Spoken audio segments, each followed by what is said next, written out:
Steve, how are you? Wonderful. Wonderful. We got anything to talk about this week? Football game? No, that's it. All right, we're good. Yeah, we're Okay. good. Okay. Yeah. All right. Anyways, hi Steve. Welcome to another hour of Darian and Steve talk about not football games. No, we're going to talk about a football game. Pretty important football game to talk about this week. There was a not so important football game last weekend, but I have some questions as it relates to Steve about that football game. So I'm excited Oh, for that. So we're gonna talk about that. And then we're gonna get into we have our survey results. Very excited about our survey results. Um, there are not to tease, not to get you some clickbait, but there are some stunning, surprising answers, I think, on this list. not the tease, and then we go with stunning and surprising. That's all I'm Okay, gonna we'll just keep it say. on the That's all DL. I'm gonna That's say. good. And then we'll get to the other football game. And then this week's old guy young guy is actually a sports media segment. So we're good. It's a busy week. You ready? Ready to go? All right. I'm gonna do it once this time. Ready? This is the Stuff Summer Says podcast with. Steve. There we go. Proud of us. Proud of me. Proud of you. Steve, let's begin with last week's game. That was Penn State's 63-0 win over UMass. They did everything they were supposed to. I think that was my biggest takeaway. I'm not gonna bore you with those takeaways. You probably heard those takeaways. So I guess let's begin with the elephant in the room. Is that I didn't go to the game this weekend, but Steve did. We Freaky Friday'd a little bit. So Steve, how was your return to Beaver Stadium? We went in early, so it was good. Although they honestly, of all the times I've gone in, they stopped me this time because the little magnetometers went off. And this is the scariest thing in the world. They, they stopped me, and the guy's like, "Are those steel-toed boots you have?" And we're like, "Yeah, sure, right, okay." And we kept going, like, and that was enough to keep him happy. What if they really weren't and I was a bad person? Like, I mean, it's just scary. But anyhow, so that was the ease was it was easy getting in. It wasn't as bad inside like the weather wasn't as awful as I thought it would be, right? Like It when I signed up for it last minute to go with Russ, I'm like, oh, this is gonna be awful, right? Like this is gonna be dreadful. And it really wasn't. Like it was actually that didn't we've seem been in like it much worse rained. games. Right. Uh, We've been in much worse atmosphere at that place. It was great to go back up the top of the stadium. Danny's friend said she saw me there till like the third quarter. She could see the orange hat, which is about how long I was there. So good for Sarah. Um, I made my walk and found a cheesesteak, so that was good. Um, was it good? Did you enjoy it? yes, I did. Good. Good. So no, it felt familiar, in all the ways it feels familiar, right? All the stuff that hasn't really changed or whatever, but it was just such a dog of a game. It was just tough to get engaged. It was not, I mean, I appreciate that it was only 28-0 at half, but it was never competitive. It was never in doubt. It was about seeing what else was going on in the stadium. So there's a lot of other cool stuff going on. Checked out the beer line, got a beer, wandered around, saw the other food stands and things they were changing. So it was kind of good to be back in there. What was your biggest surprise to the changes that you saw? I Or think or there's a lot more room for more to happen if they want to, right? I mean, realistically, there's a lot more spaces and dead spaces and places where you can tuck some things in and do some things that are low hanging fruit for them to find other activations and other places to make some money if they want to. I guess I didn't walk down. I didn't walk all the way back down and do the ground level and go around and see what was there. I kind of wanted to do that and I totally forgot to see what that's a happened. long See walk. I know there's a lot of I was all the way up the top. When I came down, I was ready to go out because it was just over. But Okay. no, good experience. All right. Good. Good. Missed the dog somehow though. When you tell about the dog, and then everybody said, "I'm sorry, I missed the dog." The dog was the real highlight of the game. I mean, no offense to Daquan Hardy, but the dog was like it was one of those points in the game where you're sitting there on the couch and you're like, did I just see a dog on TV? And you kind of go like look at your Twitter feed, and then everybody's like, there was a dog on TV, right? Like it was a great moment. It sounds like there might be a story coming, not from us, but there's maybe a story coming. So hopefully we can find more about the dog. Um, but yeah, I don't know. I think, like you said, Penn State did pretty much everything else they were supposed to.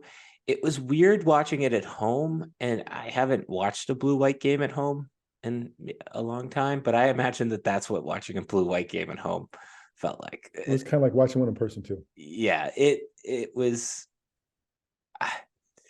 what I was thinking about during both last week and kind of even during the game itself is, what is the why for SEC teams, not necessarily to do this from the on-field play experience, from the fan experience, right? Like, how are you, an SEC athletic director, getting people into those seats during the week before Thanksgiving?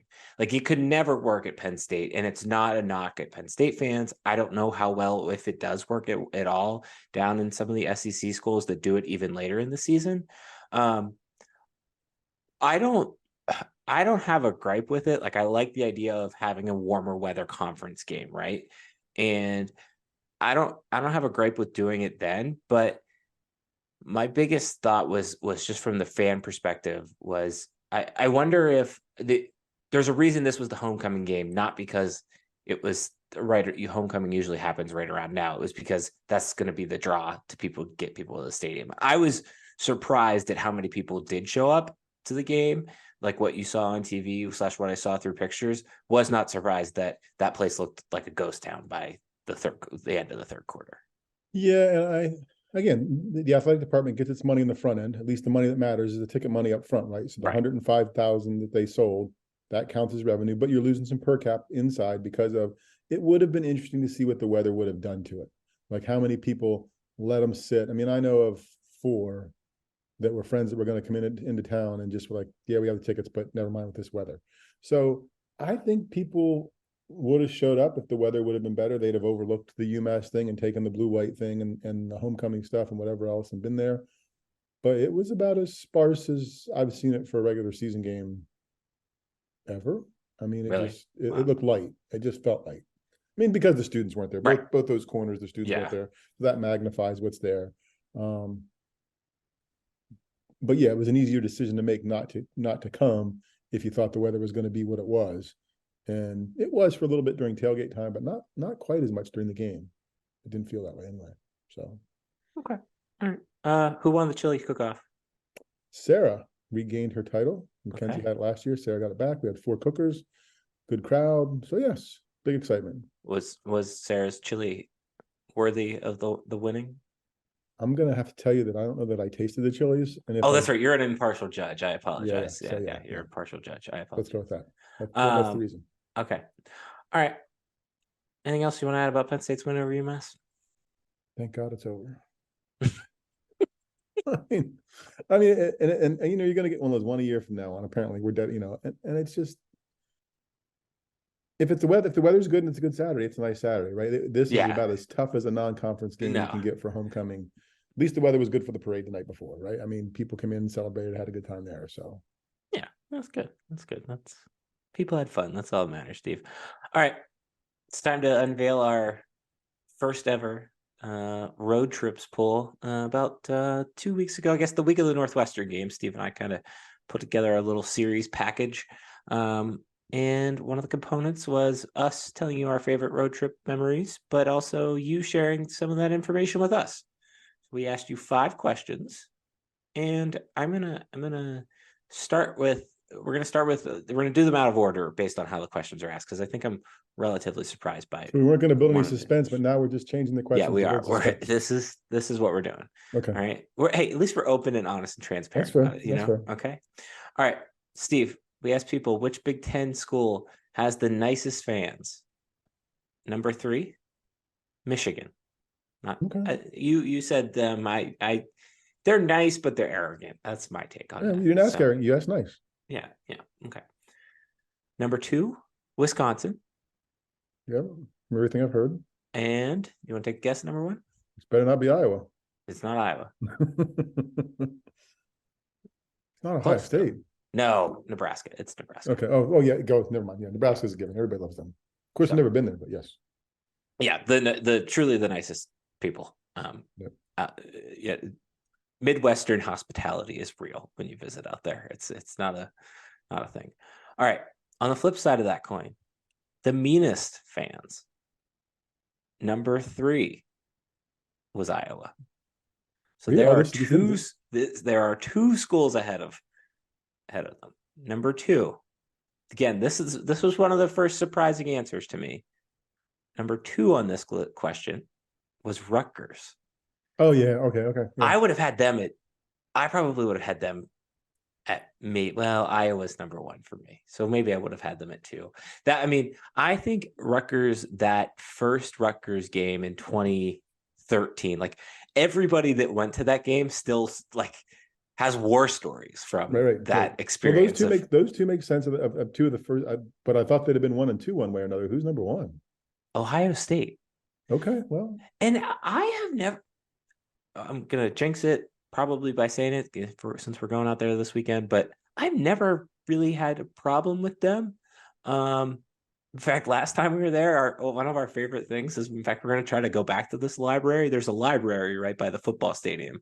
We went in there to use the bathroom, and these 2 elderly gentlemen were sitting in there, and they saw us as Penn State fans, and they're like, "Hello, we see that you're Penn State fans. Every game, we like to share some Buckeyes with opposing fans." So, I was a little stunned by that one. Okay, all right.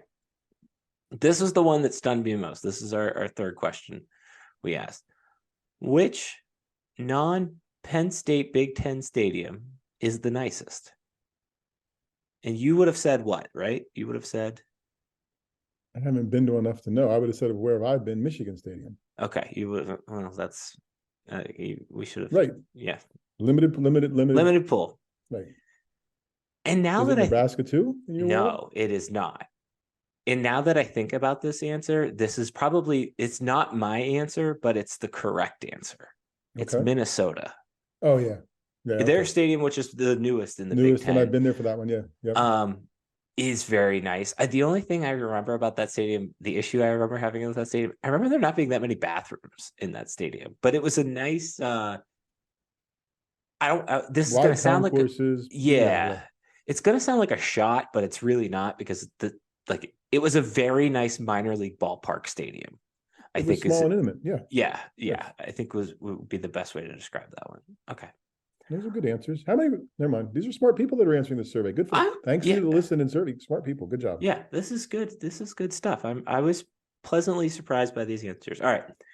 Which Big Ten town, not named State College, is our listener's favorite, our reader's favorite?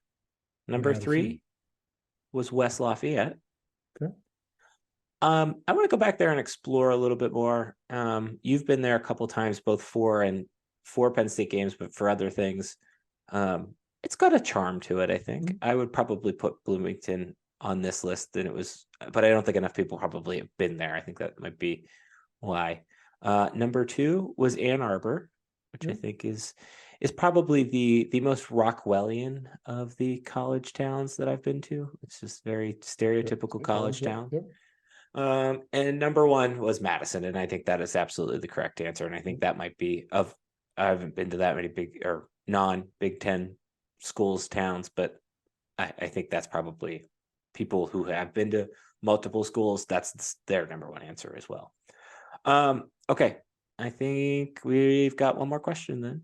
And this one's, we just got one here. But which Big Ten town is next on your list? And a lot of people said Maryland, but I think that's just because a lot of people are going to the Maryland game this year. That's an easy game for people to get to. And the number 1 answer is, I would assume, my wife's number 1 answer, which is Nebraska. Mm-hmm. Anything surprising there?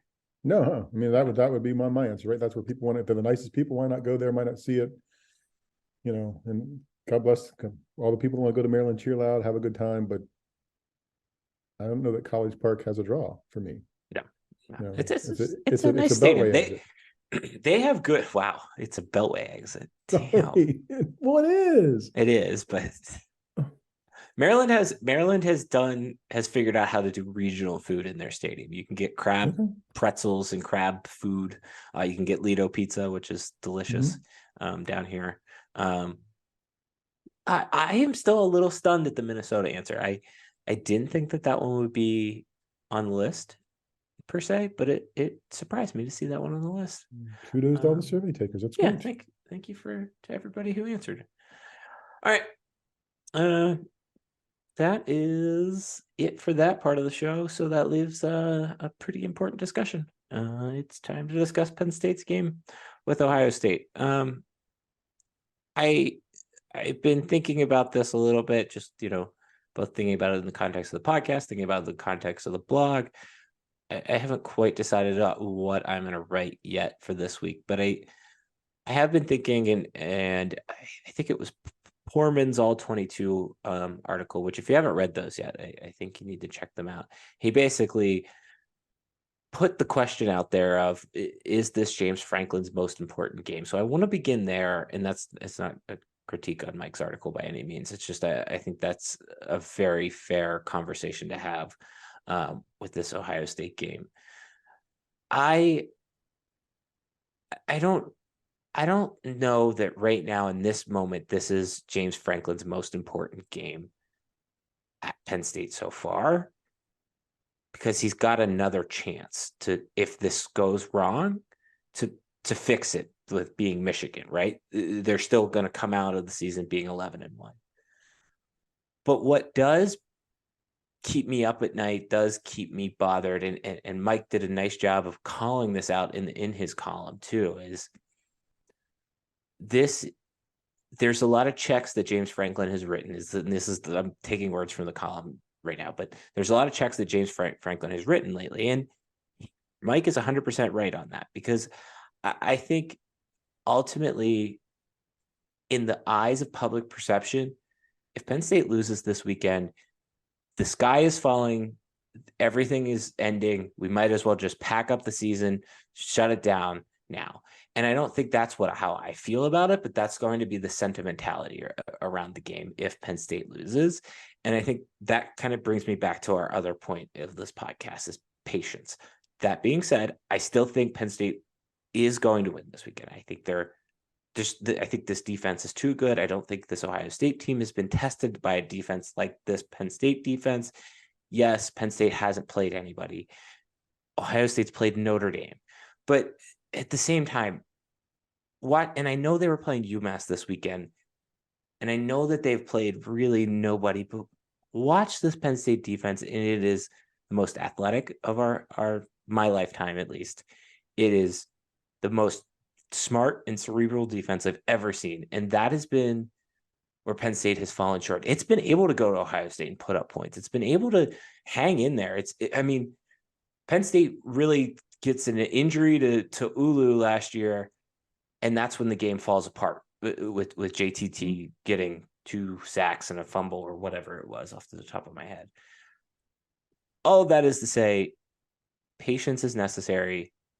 So if the game doesn't start out right, if the game isn't even at halftime, isn't going the way it should, we've seen time and time again that, especially with this team, it's shades of 2016. This is a second half team. This is a team that can turn it on late.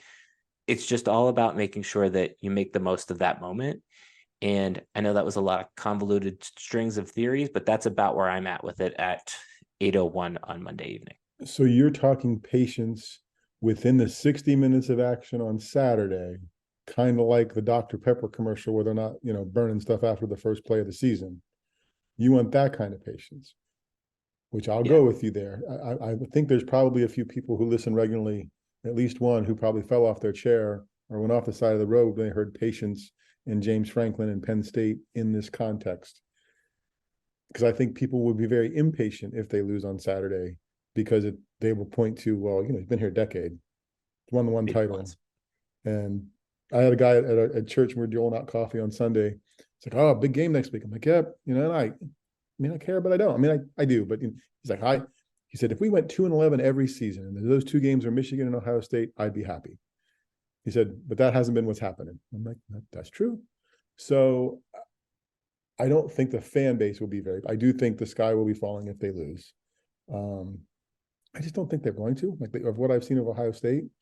And I think Penn State has played them well out there and played them well in general. Now, again, they've lost, but they've played well. And I guess the people that are probably my brother, if he's to this point of listening, like, yeah, that's nice, they played well, but the coach is making bad decisions and making calls on whatever downs, and that's why they don't win the games. So that's what'll be fun to watch and see how that goes.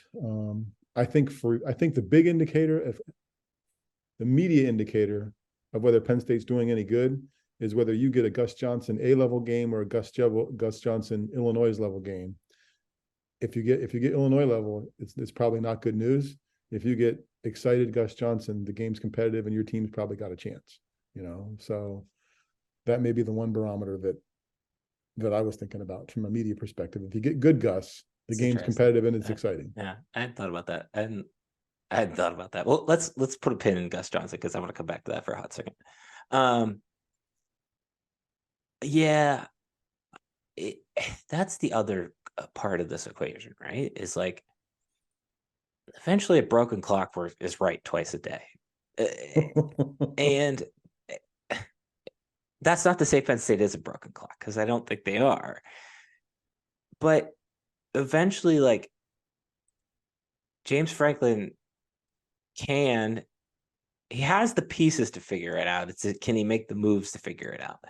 And I think he can. Like, I think he's learned. We've seen him grow so much over the last 3-4 seasons. Ever since the COVID year, he's been a different coach because every year he's compounded a lesson. They haven't had to learn a lesson yet this year, and I think that is a good thing. I think that they're combining all of these other lessons into coaching, into playing, into roster development. We're going to see the best Penn State team that has ever played Ohio State in the James Franklin era on Saturday. And if James Franklin can't beat this Ohio State team, which doesn't have that quarterback as much as it's had the quarterback other years, does have probably the greatest college wide receiver in the last 5 years, 10 years even. But the defense doesn't keep me up the way it did before at night. It's just, there's something really wrong here if we can't figure this out based on everything that's in front of James Franklin, I guess. Yeah, if not this year, then when, right? I mean, realistically. Right. But I mean, I think that'll go towards sky is falling stuff, right? Like I do, from what I've seen of Ohio State and Penn State, think that Penn State will win. I think the running backs may finally have a bigger game and play a bigger role and do what what we talked about them doing. They'll break one here or there. They'll do some things. I think the receivers for Ohio State matching up against the Penn State defensive backs is not as bad as it sounds. I think Penn State defensive backs are really good. No, it's all about that what if, right? Like in some decision making, some calls, right? That's what it's going to come down to, is some coaching calls, because everybody's going to give you the Jimmies and Joes, and then it comes down to what does James do? And I think on the other side, what does Ryan Day do? I mean, he seems from afar, armchair quarterback, armchair psychologist, a little more stressed this season than some others, right? Like that there's some pressure that you got to win some games. You lost to Michigan, you got to do some stuff. So I think that adds a nuance to it in game day that may or may not have happened before. So that's what makes it fun. I mean, I'm excited to see it. It'll be a fun game to watch, and hopefully it comes out in a way that makes people happy and keeps lots of media stuff happening for us to talk about. Yeah, the Ryan Day thing is interesting, and I wonder if some of that's like coaches speak, because he like flat out said after the Purdue game, we're not ready for what's next type thing, essentially. Or is that just brutal honesty? And I do think that is interesting. Let's go back to the Gus Johnson point real quick, because I do think that is interesting. And I was thinking about that a little bit this weekend. Did you see the Joel Klatt thing? Did you see that? The exchange, you mean, from last week? From on Saturday. If you didn't catch it, Joel Klatt essentially, Klatt essentially called out James Franklin for calling out Michigan's scheduling, but James Franklin wasn't really calling out that scheduling. It was just stating a fact. They haven't really played anybody. And Joel Klatt was like, they're playing UMass this weekend. I do wonder if this will be the record for most people muting their television if this game is 14-10 in the third quarter or something like that amongst Penn State people, because I think people are just gonna, again, going back to the patience thing, just be patient about everything. It'll be fine. Go listen to Steve and Jack. That's what they're there for. I don't know. Yeah, I actually, when I wrote and filed yesterday for the Altoona paper, I think the Mirror, I think it'll be interesting that production meeting on that they have Thursday or Friday with the Fox people. Oh yeah, You know, fly I on mean, the wall because back there. James has a, you know, he takes receipts. He might not say it like Deion Sanders does, but he keeps receipts too, right? So, and it, I don't know that James, he can say it was matter of fact, but he was taking a shot too at whatever else was going on. So everybody's taking shots, and somebody that took shots at each other are going to be in the same room. So even if it's an offhand, you know, well, you know, we'll see how that goes. You know, I mean, just some little dig. I'd respect him for that, but I mean, we Yeah. probably won't ever know. Yeah. All right. Here's the last question I want to pose to you about Ohio State, Penn State playing football this weekend. We have been very confident. I'm still very confident that this is probably the year that it's going to happen. And like you said, if not when.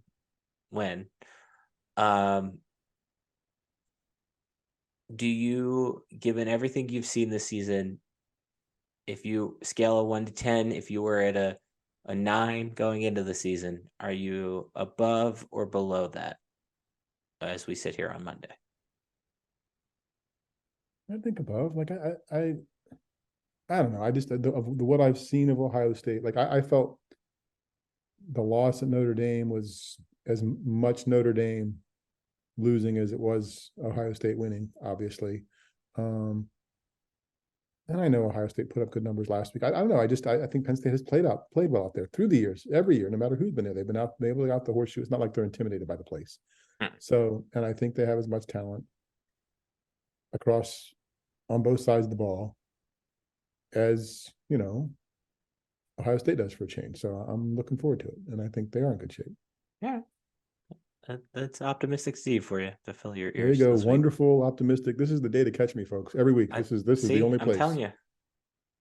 This is where the only place this plays. Okay. This pixel guy, young guy. You go. You said your piece. Yep. Okay, just making sure. This week's old guy, young guy. Let you tee it up. Brought to you by, it's media related, brought to you by Pat McAfee. The big news that broke last week was a media story, I think out of the New York Post in New York, that Pat McAfee pays, what's his face, the former Packers quarterback. Aaron Rodgers. Aaron Rodgers, him. Sorry for blanking. Pays Aaron Rodgers for his appearances. And in the old journalism world, right? You don't pay your sources, you don't do whatever. It keeps you ethical. Pat McAfee isn't exactly journalism; it's entertainment, and he spun it off well. He's like, "Hey, I'm gonna pay the people that had me help me find success, right? And if they're integral to this show and make us successful, they should share in that success." So that was his reason for doing it. The media critic at the Post, and I'm sure some other old school people older than me were chafing it. Oh my goodness, he's paying these people.